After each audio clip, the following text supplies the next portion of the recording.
Po to, kai vakar iki Vėlumos tarp troleibusų vairuotojų profesinės sąjungos ir Autrolio įmonės vadovų vykusių dėrybų metu kompromisinis sutarimas nebuvo pasiektas. Šįryt numatytas streikas įvyko. Įmonės vairuotojai ne tik, kad neišvyko į reisus, dalis jų nešini plakatais panoro kalbėti su miesto valdžia prie savivaldybės pastato. Troleibusų vairuotojai sako sutinkantys, kad sunkmečių, kuomet įmonei metinė rida buvo sumažinta 12%, jų atlyginimai mažėtų 8%, bet ne 15%, kaip tai siūlo Autrolio vadovai. Trečiojo piketo nauja priežastimi virto ir įmonės vadovų planai atleisti nemažą darbuotojų skaičių. Šis žingsnis numatytas jau kitų metų sausį. Buvo mėginama gauti mūsų pritarimą dėl darbuotojų atleidimo, kad mes sutiktume, neprieštarautume darbuotojų atleidimui grupės darbuotojų, ir trečia, kad naujas susitarimas, kuris būtų, jeigu pasirašytas, tai jisai galiotų tik tai iki sausio 1, o nuo sausio 1 iš vis neliktų jokio susitarimo ir galėtų administracija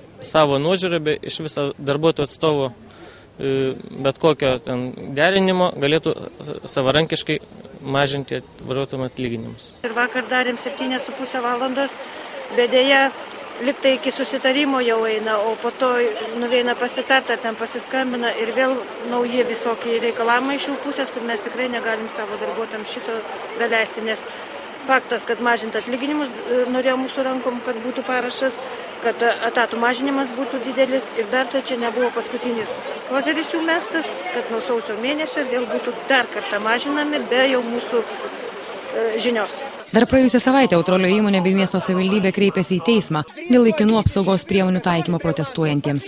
Mat šalis teigia, jog piketo metu negalintis užtikrinti visuomenės intereso pasinaudoti viešuoju transportu. O praėjusį penktadienį po vėlgi nesėkmingų dėrybų pagrasino atleisti beveik 90 darbuotojų, tarp kurių 40 vairuotojų. Šiandien tik su administracijos vadovų besikalbėję vairuotojai valdžiai pateikė naujos informacijos, apie kurią Autrolio vadovai matyt buvo linkę nutilėti. Aš išgirdau ir šio to naujo. Iš darbuotojų, kurie sako, kad jie vakar bandė susidėrėti ir lyg tai dėl atlyginimo procentų, kurie būtų ne 15, o mažesni. Ir nežinau, kas nepadarė tokių sprendimų, kad buvo galima galbūt jau švelninti situaciją ir vis dėlto išeiti iš tos situacijos gražiuoju ir susitariant. Autrolio vairuotojai dabar sieks dėrėti su miesto valdžia. Tačiau kol nebus pasiektas kompromisas, troleibusų parko darbuotojų streikai tęsis.